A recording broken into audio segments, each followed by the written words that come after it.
Hello and welcome back to my workshop. My name is Robert. The little clip you've just been watching is my Taylor Hobson thread chasing lathe in action. In this video I'll give you an overview of this lathe and show you what I've done and the considerable amount of work left to do. Let's get on with it. This is my Taylor Hobson chasing lathe. The machine is a second operations lathe from a production environment dating from the late 1940s and early 1950s. This machine was, I presume, custom made by Taylor Hobson, which is a firm that specialises in optical components. The lathe itself has no tailstock facility. It has a longitudinal feed here of reputedly up to 6 inches. The feed on the cross slide, on the other hand, according to the information I have, is up to about 9 inches. As you can see, there's an awful lot of travel on that. The reason behind this is it's designed to have multiple tools mounted on the cross slide, and the excessive feed enables you to move from one tool to another without actually disturbing the setup at all. This is the longitudinal feed hand wheel.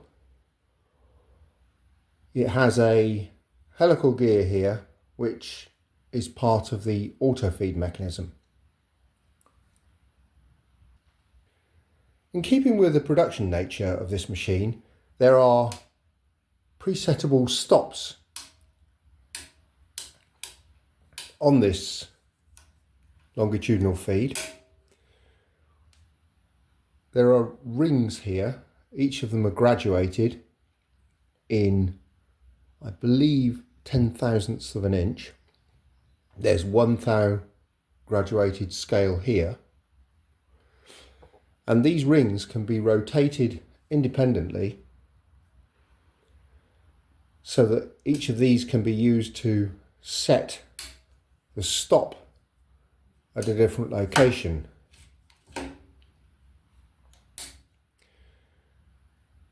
Once set, the whole lot can be locked in position, and as long as you don't disturb the tool settings, everything is fine and repeatable. On the end of the lathe here is the engagement or disengagement of the power feed,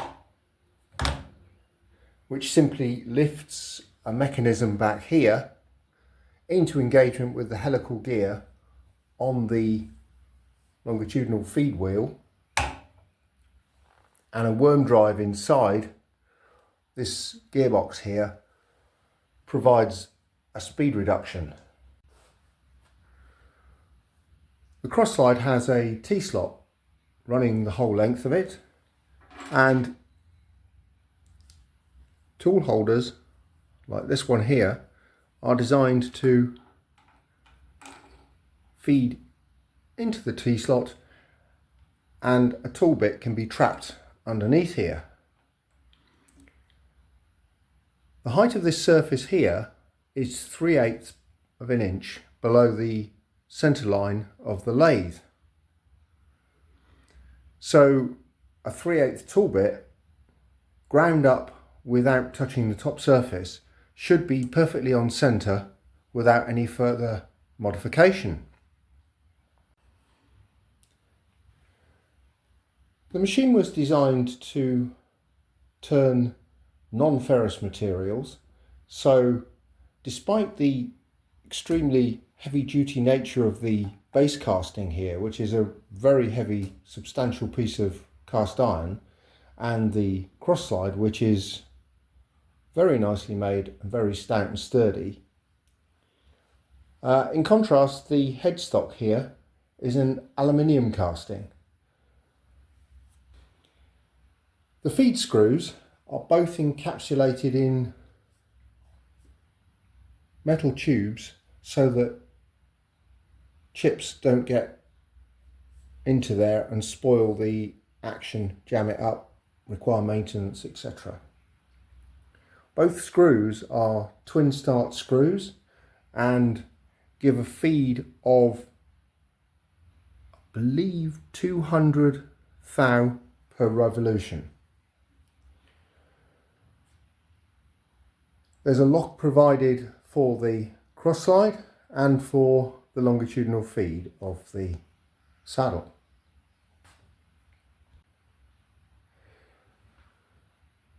This is the headstock end. We have a spindle with 2 front bearings, 1 rear bearing. The chuck is not original. This is something that I made to hold an ER collet because the original fixings basically were all custom made for whatever part had to be turned. The ring here simply unscrews and ejects whatever collet was fitted onto this thing. There's a spindle lock here which simply engaged makes it very easy to remove parts from the chuck. The back here, let me bring you in close for a good look at the threading mechanism. On the back of the lathe we have the threading hob on the back of the spindle and the follower, which is in this case bolted into a securely mounted arm. To perform the threading operation, this lever here is lowered, which as you'll notice will cause the follower to engage with the hob. Rotation of the spindle will then draw the headstock back. The timing pulley here, driven by a separate motor, provides drive to a camshaft along here, and together with this lever arrangement here and adjustable end stop here gives the point at which the overall mechanism is then released from feeding backwards. The whole headstock pivots towards the operator, disengages from the hob, and the headstock under spring power is then pulled back to its original position. It's probably an awful lot easier if I just turn the whole thing on and demonstrate it rather than try to do any more explanation.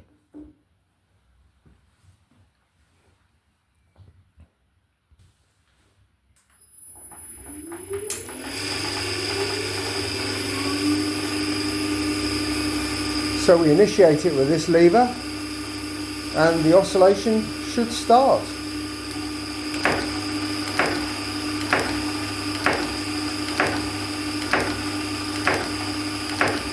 You'll notice there's a slipping clutch just here which only allows the shaft along here to move only when needed. The lever here stops that rotation until it gets pushed out of its stop position by this lever here. And the whole thing is simply stopped by raising that lever. With the exception of the ER32 collet chuck and the hob and follower that I've described, everything else on this machine up to now has been original. So now we come to the drive mechanism, which is completely non-original. All of this was missing on the machine when I got it, and I've been unable to find any information on exactly how this was achieved on the original machine.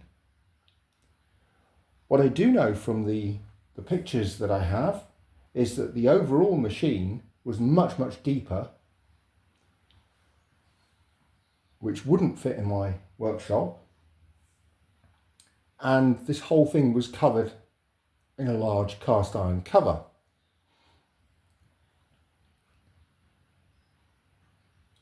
I've put this together to try and allow this headstock to oscillate and work as it was originally designed to. Now, because the headstock can move towards the operator and back into engagement with the follower for threading, and the headstock moves side to side, keeping this 8-section poly V belt in engagement with the spindle pulley has been somewhat of a challenge. Driven off a fixed pulley on the far end here, it just wants to derail, and that's not really going to work very well long term. So firstly, we have a pair of idler pulleys here to keep the belt tension when it comes back into engagement with the follower, when it's actually cutting metal, but that allows it to pivot away and still run with some belt tension, sensible belt tension. Now, the mechanism requires the spindle to run all the way during the return phase, because when it reaches the end of the return phase, there is a little roller here on the back of the spindle pulley which knocks against the lever here to just finally kick the mechanism back into its reset state.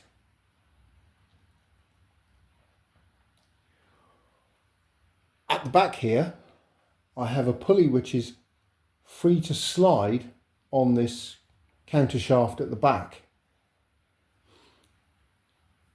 It's constrained at the moment with a fork which pushes it to keep it in alignment with the spindle pulley. So the overall mechanism should be capable of moving to and fro. This has been necessary in order to get this belt to track properly. The mechanism isn't without its faults. You can't have the belt tension too high, otherwise this pulley no longer slides smoothly. I need to address that in the future. But at least it's got to the point where I can demonstrate it today and show you that it works. This pulley over here simply goes down underneath the base plate, where there is a motor mounted on the underside which drives the spindle. One last view from on high. You can see the spring here. This is the spring that pulls the headstock back into its forward position, and is, as far as I can make out, the only means by which it's held there. So when you're turning, if you apply too much pressure to the end of the spindle here, this whole thing will just walk back. So before I get to the demonstration of this thing working, a quick overview of the tools that I've got chosen here. This is an internal threading bar that I happen to have. None of these, by the way, are 3/8 of an inch. They're all 5/16 or 8mm. So they've been shimmed up to get them on centre line. I have my turning and facing tool here, chamfering tool, and my threading tool. These are just what I had kicking around that I can make use of to demonstrate this lathe.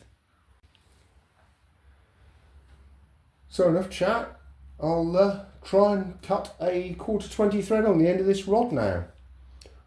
This may not go quite that smoothly. There's very little room around this lathe to work, so the footage may be somewhat obscured at times, but let's attempt to do that.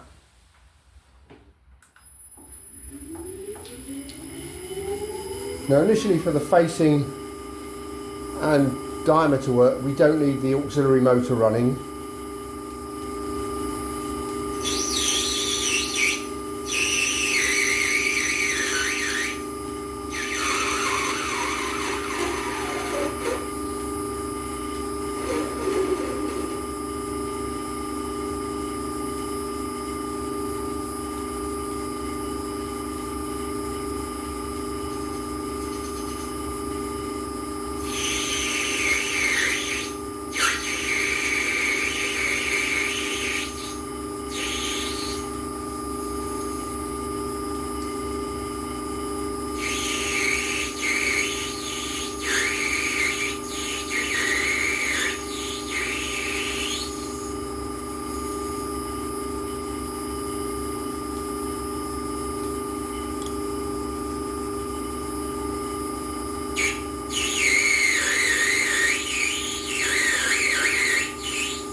I've got a stop set on the diameter, so hopefully that should be 1/4 inch.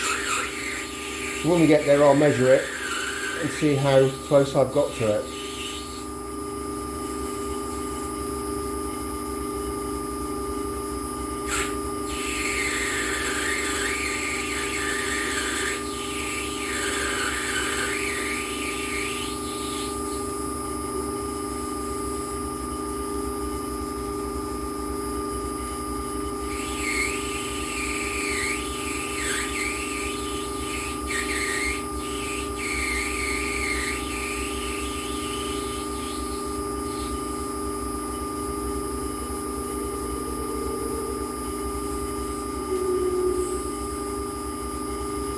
Some of the chatter is caused by the fact that the headstock is not constrained from moving backwards.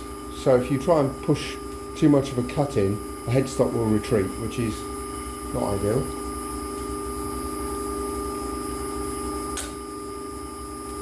I'll come across to the chamfering tool. Not that you need a lead because it cuts from the back forwards. So we should be able to stop there.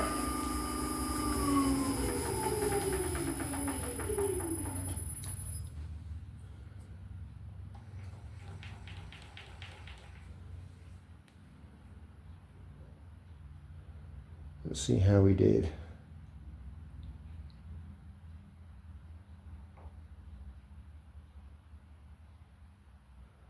Well, it looks like I got the stops pretty good.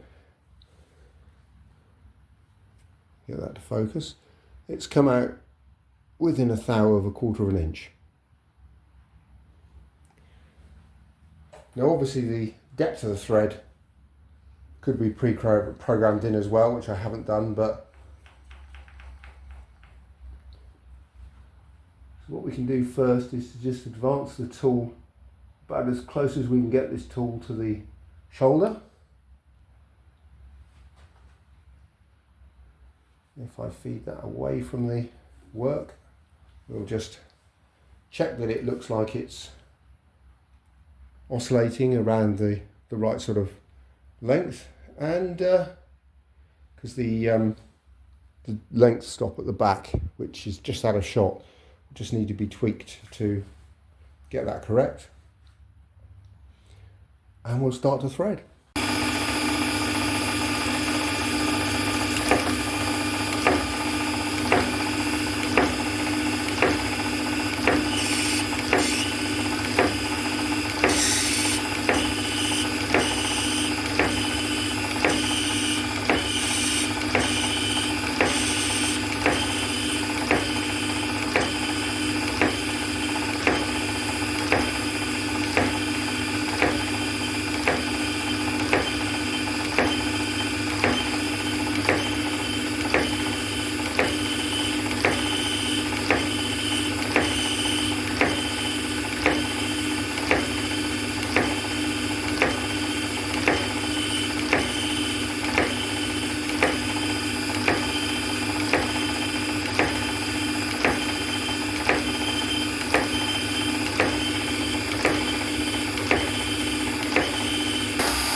this is a close-up look at the thread, which isn't too bad. One of the impressive things it does is how neatly it creates the very first thread. Just there, it starts off very cleanly.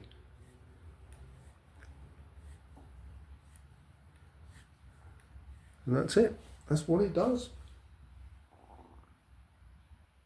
So there we are. I hope you found it interesting.